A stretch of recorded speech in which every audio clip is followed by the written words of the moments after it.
मैं ये कहूंगा कि कानून भले कहता हो कि गुड्स एंड सर्विस टैक्स, लेकिन हकीकत में ये गुड एंड सिंपल टैक्स है। নরেন্দ্র মোদী জিএসটিকে সরল করে তকমা দিলেও অনেকেই বলছেন পরিস্থিতি আরো জটিল হয়ে গিয়েছে। তৈরি হয়েছে ওষুধের সংকট। 30শে জুলাই মধ্যরাতে জিএসটি চালু 2 সপ্তাহ পর এখনো ওষুধের সংকট মেটেনি বলে অভিযোগ ক্রেতা বিক্রেতা দুপক্ষেরই। বহু জীবনদায়ী ওষুধ মিলছে না বলে অভিযোগ। হাওড়া, মুর্শিদাবাদ, পশ্চিম বর্ধমান সর্বত্রই এক ছবি। প্রেসারের আর প্লাস আপনার সুগারের। হ্যাঁ, কোনো দোকানে বলছে স্টকে নেই, কোনো দোকানে বলছে এখনো মাল আসে না। তো সাফিসিয়েন্ট নিয়ে গেলে তো আপনার হবে না।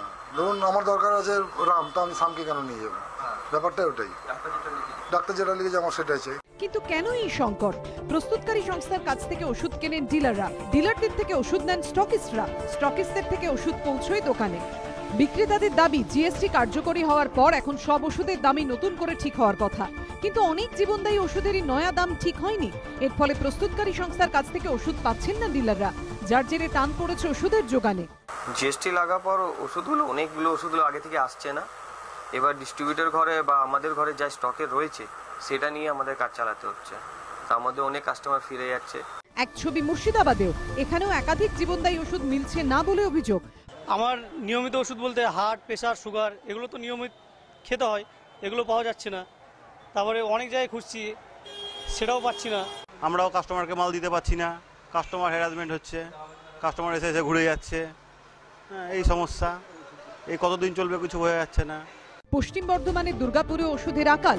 সুগার, ব্লাড প্রেশার, এমনকি কিডনি, হার্ট সব ক্ষেত্রেই ওষুধের যোগানে টান।